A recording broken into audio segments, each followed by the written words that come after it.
ನಮಸ್ಕಾರ ನ್ಯೂಸ್ 11 ಕರ್ನಾಟಕಕ್ಕೆ ಸ್ವಾಗತ.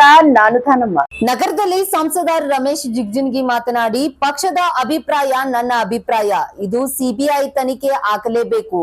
ಸಿಎಂ ಸಾಹೇಬರ ಮನೆಯವರೇ ಇದರಲ್ಲಿ ಇದ್ದಾರೆ. ನೀವು ನಿರಪರಾಧಿ ಇದ್ರೆ ನಿರಪರಾಧಿ ಅಂತ ಆಗುತ್ತೆ. ಅವರೇ ಸುಮ್ಮನೆ ನಿಮ್ಮ ಮೇಲೆ ಅಪರಾಧ ಹೊರಿಸುವುದಿಲ್ಲ. ಇದು ಡಿಟೇಲ್ ಎನ್ಕ್ವೈರಿ ಆಗಲೇಬೇಕು. ಈ ಸ್ಟೇಟ್ ಗವರ್ಮೆಂಟ್ ಮಾಡಿದ್ರೆ ಸರ್ಕಾರ ಅವರದೇ ಇದೆ, ನ್ಯಾಯ ಸಿಗಲ್ಲ. ಅದಕ್ಕೆ ಇದು ನೇರವಾಗಿ ಸಿಬಿಐ ತನಿಖೆಗೆ ಒತ್ತಾಯ ಮಾಡ್ತೇನೆ. ಮೂಡಾದು ಈ ರೀತಿ ಆದ್ರೆ ವಾಲ್ಮೀಕಿ ನಿಗಮದ ಹಣ ಲೂಟಿ ಹೊಡೆದಿದ್ದಾರೆ. ಬಡ ಜನರ, ದಲಿತರ, ಹಿಂದುಳಿದ ಜನರ ಹಣ ಅದು ಲೂಟಿ ಮಾಡಿದ್ದಾರೆ. ಯಾವುದೇ ಅಭಿವೃದ್ಧಿ ಕೆಲಸಕ್ಕೆ ಮಾಡಿಲ್ಲ. ಇವರು ತಮ್ಮ ಮನೆ ತುಂಬಿಸುವಂತ ಕೆಲಸ ಮಾಡಿದ್ದಾರೆ. ಇದು ಕೂಡ ಸಿಬಿಐಗೆ ಒಪ್ಪಿಸಬೇಕು. 187.3 ಕೋಟಿ ಇವರ ಅಪ್ಪನ ಮನೆದ ಬಡವರ ದುಡ್ಡು, ಅದು ದಲಿತರದ್ದು, ಹಿಂದುಳಿದವರದ್ದು ಹೊಟ್ಟೆ ಉರಿಯುತ್ತಿದೆ. ಸಾಹೇಬರಿಗೆ ಮುಸ್ಲಿಂ ಹೀರೋ ಹಾಕಲು ಹೊರಟಿದ್ದಾರೆ ಇವರು. ಸಾಹೇಬರದ್ದು ಈ ಸಹ ತಿಂದು ಹಾಕಿದ್ದಾರೆ 8 ಕೋಟಿ ರೂಪಾಯಿ. ಈ ಸರ್ಕಾರ ಅವ್ಯವಹಾರದ ಸರಮಾಲೆಯಾಗಿದೆ ಎಂದು ಕಾಂಗ್ರೆಸ್ ಸರ್ಕಾರದ ವಿರುದ್ಧ ವಾಗ್ದಾಳಿ ನಡೆಸಿದ್ರು. ಮಂಡಲದ ಅಧ್ಯಕ್ಷರಾದ ನಮ್ಮ ಸಿದ್ದಗೊಂಡ ಬಿರಾದರ್ ಅವರು, ಚಡ್ಚನ್ ಮಂಡಲದ ಅಧ್ಯಕ್ಷರಾದ ಸಿ.ಎಸ್. ಪಾಟೀಲ್ ಅವರು ವೇದಿಕೆಗೆ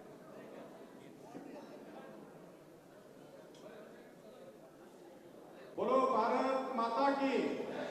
ಸ್ವಲ್ಪ ಜೋರಾಗಿ ತಾಯಿ ಭಾರತ ಮಾತೆಗೆ ಘೋಷಣೆ ಹಾಕೋಣ. ಬೋಲೋ ಭಾರತ್ ಮಾತಾ ಕಿ. ಭಾರತೀಯ ಜನತಾ ಪಕ್ಷಕ್ಕೆ ಪದಾಧಿಕಾರಿಗಳು ನೋಂದಣಿ ಮುಗಿದ ತಕ್ಷಣ ವೇದಿಕೆ ಮುಂಭಾಗದಲ್ಲಿ ಆಶೀರ್ವಾದಬೇಕಂತ ಹೇಳಿ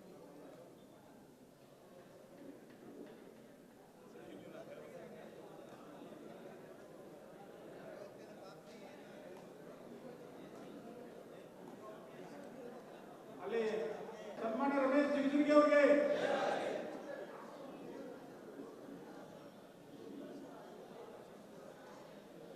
ಭಾರತೀಯ ಜನತಾ ಪಾರ್ಟಿ ವಿಜಯಪುರ ಜಿಲ್ಲಾ ಕಾರ್ಯಕರ್ತ ನೂತನವಾಗಿ ಆಯ್ಕೆಯಾದಂತಹ ಸನ್ಮಾನ್ಯ ಶ್ರೀ ಸಂಸದರಾದ ರಮೇಶ್ ಜಿಗಜಿಣಗಿ ಸಾಹೇಬರಿಗೆ ಸನ್ಮಾನ ಮತ್ತು ಕಾರ್ಯಕರ್ತರ ಅಭಿನಂದನಾ ಸಮಾರಂಭಕ್ಕೆ ಆಗಮಿಸಿದಂತಹ ಮತ್ತು ಎಸ್ಸಿ ಮೋರ್ಚಾ ರಾಜ್ಯ ಪ್ರಧಾನ ಕಾರ್ಯದರ್ಶಿಯಾದ ಶ್ರೀಯುತ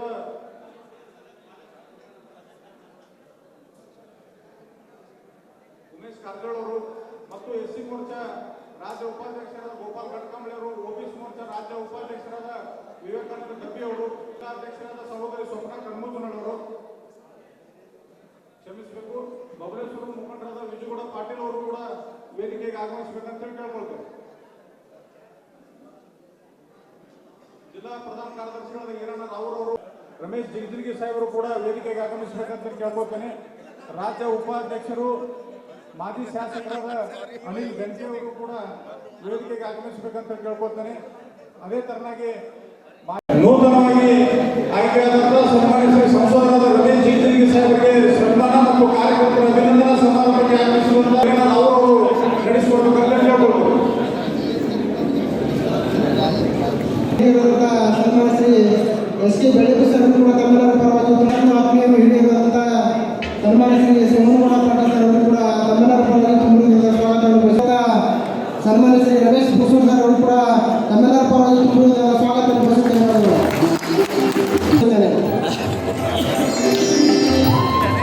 ಅದೇ ರೀತಿಯಾಗಿ ಹಿಂದಿನ ವಿಧಾನ ಪರಿಷತ್ ಸದಸ್ಯರು ಅವರಿಗೂ ಕೂಡ ಶಾಲಾ ಉತ್ಸವದ ಮೂಲಕ ಸ್ವಾಗತಿಸಬೇಕಂತ ವಿನಂತಿ ಮಾಡ್ಕೊತಿದ್ದೇನೆ.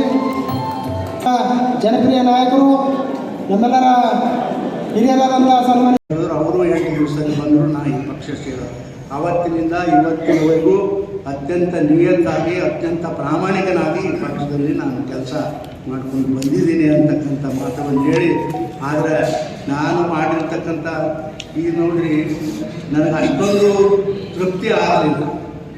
ನನ್ನ ಸೇವೆ ಬಗ್ಗೆಯವರ ನನಗೆ ತುಂಬ ನೋವು ಏನಾಗ್ತದಂದ್ರೆ, ನನ್ನ ಅನುಭವ ಹಂಚ್ಕೊಳ್ಳಿಲ್ಲ ಪಾರ್ಟಿಯವರು. ಒಬ್ಬರು ನನ್ನ ಏನು ಮಾಡೋದು ಅಂತ ಕೇಳಲಿಲ್ಲ. ಆದರೂ ನಾನು ಎಂದೂ ಕೂಡ ಅದಕ್ಕೆ ಅವ್ರ ಮೈ ಮೇಲೆ ಬಿದ್ದು ನಾನು ಮಾಡ್ತೀನಿ ಇದು ಮಾಡ್ತೀನಿ. ನಾನು ಇಡೀ ಜೀವಮಾನದಲ್ಲಿ ನನಗೆ ಆ ಚಟ ಇಲ್ಲ. ಯಾರ ಮನೆಗೆ ಹೋಗೋದು, ಚುಂಗ ಹಿಡ್ಕೊಂಡು ಅಡ್ಡಾಡೋದು, ನೀವೇ ದೊಡ್ಡವ್ರಿಗೆ ನೋಡ್ರ, ನೀವೇ ಸಣ್ಣವ್ರ ಹೇಳೋದು ಜೀವನದಾಗ ನನ್ನ ಚಟ ಇಲ್ಲ. ಆದ್ರೆ ನಮ್ಮ ಜೀವನದೊಳಗೆ ಒಬ್ಬರು ಕೂಡ ನೀನು ಈ ಕೆಲಸ ಮಾಡು, ಆ ಕೆಲಸ ಮಾಡು ಅಂತ ಹೇಳಿ ಒಂದು ದಿನ ಪಕ್ಷದವ್ರು ಹೇಳಿಲ್ಲ. ಆದರೆ ನಾಯಕಪ್ಪ ಹೋಗಿ ಅವ್ರಿಗೆ ಬೆನ್ನು ಬಿದ್ದು ನನ್ನ ಕೆಲಸ ಕೊಡ್ರಿ ಅಂತ ಹೇಳ್ಬೋದು ಅವ್ರ ಮನೆಗೆ ಪಾರ್ಟಿ ಆಫೀಸ್ಗೆ ನಾನು ಹೋಗಲಿಲ್ಲ, ಅದಕ್ಕಾಗಿ ಹೋಗಲಿಲ್ಲ. ಅದಕ್ಕೆ ಅವ್ರು ಏನು ತಿಳ್ಕೊಂಡ್ರು, ಇಲ್ಲ ಇವನು ವಿಚಿತ್ರ ಮನುಷ್ಯ ಅದನ್ನು ಅವ್ರು ಇದ್ದದ್ದೇ ಖರೆ ಅದ. ನಾನು ಯಾರ ಮನೆಗೆ ಬಾಗಿಲು ಹೋಗೋದಿಲ್ಲ, ನನಗೆ ಅಧಿಕಾರ ಬೇಕಂತ ಎಂದು ಕೇಳಿಲ್ಲ. ಏನೋ ಪಾಪ ನರೇಂದ್ರ ಮೋದಿಯವರು ನನ್ನ ಮೇಲೆ ವಿಶ್ವಾಸ ಇಟ್ಟು 3 ವರ್ಷ ಮಂತ್ರಿ ಅಂತ ಮಾಡೋದು ಖರೆ. ಅದು ಬಿಟ್ಟರೆ ಯಾರಿಗೂ ನಾನು ಮಾತಾಡಿಸಲಿಲ್ಲ. ನೀನು ಯಾಕಪ್ಪ ಪಾರ್ಟಿ ಅಂತ ಹೇಳಿಲ್ಲ, ಏನಿಲ್ಲ, ಆದರೂ ನಾನು ಬಿಟ್ಟಿಲ್ಲ. ನನ್ನ ಕೈಗೆ ಆದ ಮಟ್ಟಿಗೆ ನನ್ನ ಕ್ಷೇತ್ರದಲ್ಲಿ ಅತ್ಯಂತ ಬಹಳ ಕಷ್ಟಪಟ್ಟು ಅವ್ರ ಜೊತೆ ನನ್ನ ಪಕ್ಷದ ಜೊತೆ ಮುದ್ದಾಡಿ ಪಕ್ಷ ಉಳಿಸ್ತಕ್ಕಂಥ ಪ್ರಯಾಸ ನಾವು ಅವ್ರು ಕೂಡಿ ಎಲ್ಲರೂ ಮಾಡಿದೆವು. ಆದರೂ ಅದು ನನಗೇನು ನುಸ್ಕಾನಿಲ್ಲ. ಅದ್ರದ್ದೇನಾದರೂ ನುಸ್ಕಾನ್ ಆಗಿದ್ರೆ ಅದು ಪಾರ್ಟಿಗೆ ಆಗಿರ್ತದೆ ಅಷ್ಟೇ. ನನಗೇನಾಗಲಿಕ್ಕೆ ಸಾಧ್ಯ. ನನಗೆ ನುಸ್ಕಾನ್ ಆಗಿದ್ರೆ ಇಷ್ಟು ಸಲ ಗೆದ್ದು ಬರ್ತಿದ್ದೆ, ನಾನು ಗೆದ್ದು ಬರ್ಲಿಕ್ಕೆ ಸಾಧ್ಯ ಇರ್ತಿರಲಿಲ್ಲ. ಆದರೆ ಅದು ಯಾಕಪ್ಪ ಅಂತಂದ್ರೆ ಇವನು ನೋಡು, ಮಧ್ಯೆ ಇವನು ಆ ಜನತಾದಳ ಬಿಟ್ಟು ಬಂದು ಈ ಪಕ್ಷ ಸೇರ್ಯಾನ, ಇವರು ಸಂಘ ಪರಿವಾರದ ಅಲ್ಲ, ಇವನ್ನ ಯಾಕೆ ಏನು ಮಾಡೋದು ಅಂತ ಹೇಳಿ ಏನು ಅಂತ ಅವ್ರು ಬಹುಶಃ ತಿಳ್ಕೊಂಡು ನನಗೆ ಯಾವುದೋ ಪಕ್ಷದ ಕಾರ್ಯಕರ್ತರಲ್ಲಿ ಅವರು ಇನ್ವಾಲ್ವ್ ಮಾಡಲಿಲ್ಲ. ಈ ಸಲನೂ ಕೂಡ ಮಂತ್ರಿಮಂಡಲ ಮಾಡಿಕೊಂಡು ನಮ್ಮ ರಾಜ್ಯದವರು ಯಾರು ಕೂಡ ಅವರು ನನ್ನ ಹೆಸರು ಪ್ರಧಾನಮಂತ್ರಿಗಳಿಗೆ ಹೇಳಿಲ್ಲ ಅಂತಕ್ಕಂಥ ಮಾತ್ರ ಸ್ವಲ್ಪ ನನಗೆ ನೋವಾಗಿದೆ ಅಂತ ನಾನು ಈ ಸಂದರ್ಭದಲ್ಲಿ ಹೇಳಲಿಕ್ಕೆ ಬಯಸಿ, ನಾನು ಯಾವತ್ತೂ ಕೂಡ ಜೀವನದಲ್ಲಿ ಅಧಿಕಾರ ಬಯಸಿಲ್ಲ, ಹಣ ಬಯಸಿಲ್ಲ. ಆದರೂ ಬೆನಕೆ ಸಾಹೇಬ್ರೆ, ನಾನು ಬೆನ್ನಂತೂ ದೇವರು ಬಿಟ್ಟಿಲ್ಲ, ಆದರೆ ಜನ ಬಿಟ್ಟಿಲ್ಲ. ಈ ಮಾತನ್ನು ಈ ಸಂದರ್ಭದಲ್ಲಿ ಕಾರಣ ಮಾಡಲಿಕ್ಕೆ ನನಗೆ ಅವಕಾಶ ಜನ ಮತ್ತು ನೀವು ಮಾಡಿಕೊಟ್ಟಿದ್ದೀರಿ ಅಂತಕ್ಕಂಥ ಮಾತನ್ನು ಈ ಸಂದರ್ಭದಲ್ಲಿ ಹೇಳಿ, ನಾನು ಮಾತ್ರ ನನ್ನ ಕಾರ್ಯಕರ್ತನ ಬೆನಕೆಯವರನ್ನು ನೆಟ್ಟು ಮಾಡ್ತಿಲ್ಲ, ಮರೀದೂ ಇಲ್ಲ. ಯಾಕಂದರೆ ಬಾಬಾ ನನ್ನ ಸಲುವಾಗಿ ನಾ ಏನಿದ್ರು ರೊಕ್ಕ ಕೊಡೋಂಗೆಲ್ಲ ರೂಪಾಯಿ ಕೊಟ್ಟಿಲ್ಲ ಎಂದು ನಾ ಪುಕಟ್ ಗಿರಾಕರಿ ಗೌಡ್ರ ಅಂತ ಎಲ್ಲರಿಗೆ ಹೇಳಿ ₹1 ಖರ್ಚು ಮಾಡಿಲ್ಲ.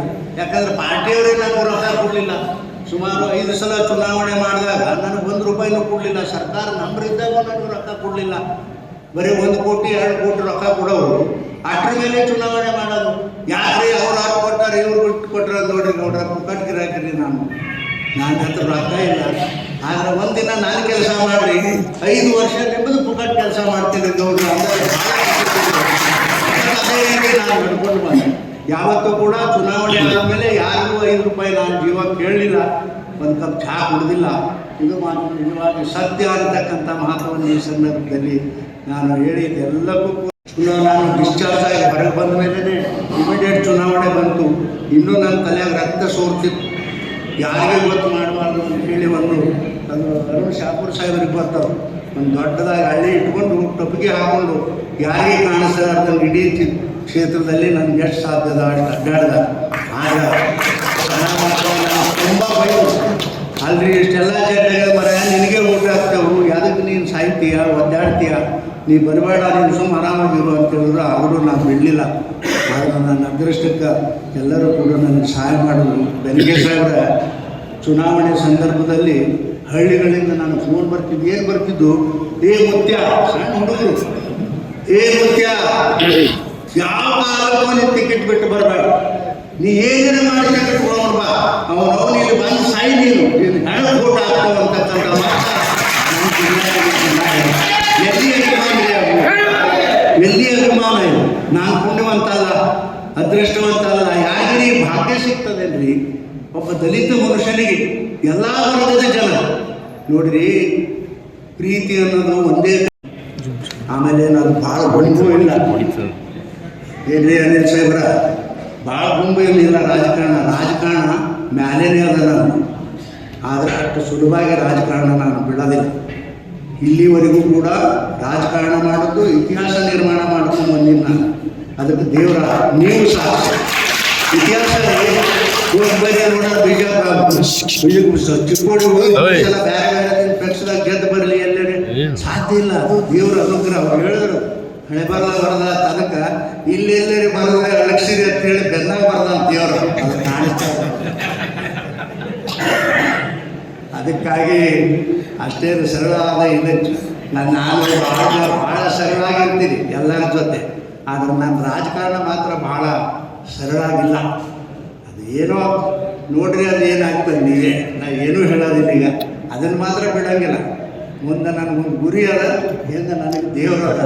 ರಾಮಕೃಷ್ಣ ಹೆಗಡೆ ಪಟೇಲ್ರಂಥ ವ್ಯಕ್ತಿಗಳು ನನ್ನ ಜೀವನದಲ್ಲಿ ಇವತ್ತು ಬದುಕ್ಯಾರ ಅಂಥೇಳಿ ನಾನು ತಿಳ್ಕೊಂಡಿದ್ದೀನಿ.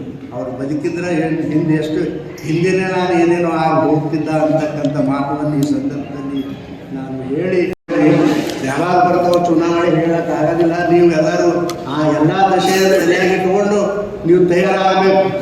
ಸರ್ಕಾರ ಭಾಳ ದಿನ ಉಳಿತಂತ ಏನು ಯೋಚನೆ ಮಾಡಬೇಡಿ. ಯಾಕಂದ್ರೆ ಅದು ಈ ಮಣ್ಣು ಉಳಿದ್ರಿ ನಾವು ಅದು ಹಬ್ಬ ಇರ್ತದೆ. ಹಬ್ಬ ಇವರ ಸಮಸ್ಯೆಗಳ ಸುರಿಮಾಡಿ ಏನಾಗ್ಯದ ಅಂದ್ರೆ ಹಬ್ಬ ಆಗಿಬಿಟ್ಟದೆ. ಹಬ್ಬ ಅದು ಎಲ್ಲರನ್ನು ಒತ್ತಲಗತ್ತದ. ಒಟ್ಟುನ ಮುಖ್ಯಮಂತ್ರಿ ಹಿಡ್ಕೊಂಡು ಎಲ್ಲ ಮಂತ್ರಿಗಳನ್ನು ಒಳಗೆ ಸಿಗಿಸ್ಕೊಂಡು ತಿರುಳಗತ್ತದ. ಅದಕ್ಕೆ ಅದು ಯಾವಾಗ ಅವ್ರ ಪ್ರಾಣ ಹೋಗ್ತದೆ, ಯಾವಾಗ ಸರ್ಕಾರ ಬಿಡ್ತದೆ ಗೊತ್ತಾಗಲ್ಲ. ಅದಕ್ಕೆ ದಯವಿಟ್ಟು ನೀವೆಲ್ಲರೂ ಸ್ವಲ್ಪ ಎಚ್ಚರದಿಂದಿದ್ದು ಕೆಲಸವನ್ನು, ಪಕ್ಷದ ಕೆಲಸವನ್ನು ನೀವು ನಿಯತ್ತಾಗಿ ನೀವು ಎಲ್ಲರೂ ಕೂಡಿ ಮಾಡ್ತೀರಿ ಅಂತಕ್ಕಂಥ ಮಾತನ್ನು ಹೇಳ್ತೀರಿ. ಬೇಕಾದಂಥ ಕೆಲಸ ಇರಲಿ. ನೀವು ನನಗೆ ಯಾವಾಗಾದರೂ ಪಕ್ಷದ ಕಾರ್ಯಕರ್ತರು ಬಂದಾಗ ನಾನು ಎಂದೂ ಕೂಡ ಎಡಗೈಲಿ ನೀನು ಬೇಡ ಅಂತ ಅಂದಿಲ್ಲ. ನನಗೆ ಎಷ್ಟು ಸಾಧ್ಯದರೋ ಎಲ್ಲರ ಕೆಲಸ, ಪಕ್ಷದ ಕಾರ್ಯಕರ್ತರ ಕೆಲಸವನ್ನು ನಾನು ಮಾಡಿಕೊಳ್ಳಿಕ್ಕೆ ಪ್ರಯಾಸ ಮಾಡಿದ್ದೀನಿ. ಅದನ್ನು ನನಗೆ ಕೆಟ್ಟ ಅನಿಸೋದೇನು ಅಂದರೆ ಈ ಸರ್ಕಾರದಲ್ಲಿ ನೋಡಿರಿ, ನಮ್ಮ ಅಲ್ರಿ ತಿಂದಿರಿ ರೊಕ್ಕ ಏನು ಹಳದಾಗಿ ಬಿಡ್ರಿ, ಯಾವ್ದೇ ತಿಂದ್ರಿ ಹೋಗ್ಬಿಟ್ಟು ನಾವು ನಮ್ಮ ಹಲಿಮಾದ ರೊಕ್ಕ ತಿಂದಿರಲ್ಲ ನೀವು. ಅಲ್ರಿ ಎಷ್ಟು ಮಂದಿ ತಿಂದಿರಲ್ರಿ. ಅದು ನೋಡ್ರಿ, ಅದು ಅವ್ರು ನೋಡ್ರಿ 187 ಕೋಟಿ ರೂಪಾಯಿ ರೀ. ಯಾರು ರೊಕ್ಕ ರೀ? ಅದು ಅವ್ರ ಅಪ್ಪನ ರೊಕ್ಕ, ಬಡವ್ರ ರೊಕ್ಕ ರೀ. ಬಡವ್ರಿಗೆ ಉಪಯೋಗ ಆಗಂಥದ್ದು. ನನ್ನ ಹತ್ರ ಬರ್ತಾರೆ, ನಮಗೆ ಬೋರ್ ಬೇಕು ಅಂತಾರೆ. ಪ್ರತಿ ವರ್ಷ 5-6 ಕೋಟಿ ರೊಕ್ಕ ಇರ್ತಿತ್ತು ನನ್ನ ಹತ್ರ. ಬರಪ್ಪ ನಿಮ್ಗೆ ಒಂದು ಬೋರ್, ನಾವು ಎಷ್ಟು ಮಂದಿ ಬೋರ್ ಹಾಕಿಸ್ಕೊಡ್ತೀವಿ, ಏನು ಮಾಡೋದು ಹೇಳಿ? ಯಾರು ರೊಕ್ಕ ತಿಂದ್ರಿ? ಎಷ್ಟು ರೊಕ್ಕ? ಮೈಸೂರು ಮುಡ್ಬಾಯ್ ಮುಡಿ ಆಯಿತು, ಮೈಸೂರಾಗ ಆಯಿತು, ಮೂಡಾದ, ಆಮೇಲೆ SC ಬಂದಿದ್ದಾಯಿತು, ಆಮೇಲೆ ಹೋಗಪ್ಪ ಇವರು, ಆಮೇಲೆ ಮುಸಲ್ಮಾನರಾಯ್ತು. ಇವರೆಲ್ಲ ಹೀರೋಗಳು. ಇವರು ಯಾರ್ಯಾರು ರಿಜರ್ವ್ದು, ಮುಸಲ್ರದು, ಡಾಕ್ಟರ್ ಕ್ಲಾಸ್ದು ಹೀರೋ ಯಾರು ಅಂತಂದ್ರೆ ಕಾಂಗ್ರೆಸ್ನವ್ರದ್ದು ಹುಚ್ಚರು ಹೇಳ್ಕೊತಿರ್ತಾವ. ಅವ್ರದೇ ಹೇಳ್ತಿದ್ರು ಏನು ರೊಕ್ಕ ಯಾರಿಗೆ ಕೊಟ್ರಿ? ಚುನಾವಣೆ ರೊಕ್ಕ. ಇಡೀ ಜೀವಮಾನದಲ್ಲಿ ಯಾರು ಕೂಡ SC SCPT ಅಮೌಂಟ್ ಯಾವ ಸರ್ಕಾರದಲ್ಲಿ ಯಾರು ಕೂಡ ಹಿಡಿದಿದ್ದಿಲ್ಲ. ಈ ಹಿಂದುಳಿದ ವರ್ಗ ಒಬ್ಬ ಮನುಷ್ಯನಾಗಿ ಸಿದ್ದರಾಮಣ್ಣ ಈ ಕೆಲಸ ಮಾಡಬೇಕಿತ್ತ, ಯಾವಾಗಲೂ ತಿನ್ನಬೇಕಿತ್ತು, ರೋಡಿಗೆ ಹಂಗ ರೊಕ್ಕ ತಿನ್ನಬೇಕಿತ್ತು. ಇದು ಹೋಗ್ಬಿಟ್ಟು ಇಂಥ ಜನ ಪಾಪ ಕಟ್ಕೋದ್ರಿ ನೀವು. ಈ ಜನರ ರೊಕ್ಕ ತಿಂದು ಇದು ಬೇಕಾಗಿತ್ತ ನಿಮ್ಗೆ? ಈ ವಿಷಯವನ್ನು ಸಂಪೂರ್ಣವಾಗಿ ನಾನು ಖಂಡಿಸಿ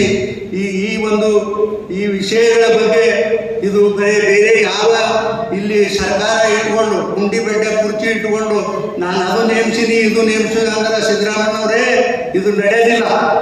ನೀವು ನಿಜವಾಗಿ ನೀವು ತಪ್ಪು ಮಾಡಿಲ್ಲ ಅಂದ್ರೆ CBI ಎನ್ಕ್ವೈರಿ ಕೊಡ್ರಿ, ನಿಮ್ಮ ಬಾಣೆಲ್ಲರೂ ಬಯಲಾಗ್ತದ ಅಂತಕ್ಕಂಥ ಮಾತವನ್ನು ಹೇಳಿ ಆ ವಿಷಯಗಳ ಬಗ್ಗೆ ಸಂಪೂರ್ಣವಾಗಿ ನಾನು ಖಂಡಿಸಿ ತಮ್ಮೆಲ್ಲರಿಗೆ ಮತ್ತೊಂದು ಸಲ ಅಭಿನಂದನೆಯನ್ನು ಹೇಳಿ, ನಿಮ್ಮೆಲ್ಲರ ಒಂದು ಏನು ಎಲ್ಲರೂ ಸಣ್ಣವರಲ್ಲಿ ನಿಮ್ಮ ಒಳ್ಳೆಯ ಮನಸ್ಸು ನನ್ನ ಜೊತೆ ಇರಲಿ, ನನ್ನ ಮನಸ್ಸು ನಿಮ್ಮ ಜೊತೆ ಇರ್ತದೆ ಅಂತಕ್ಕಂಥ ಮಾತನ್ನು ಹೇಳಿ ಎಲ್ಲ ಹಿರಿಯರ ಆಶೀರ್ವಾದವನ್ನು ಕೇಳಿ ತಮ್ಮೆಲ್ಲರಿಗೆ ವಂದಿಸಿ ನಾನು ಎರಡು ಮಾತು.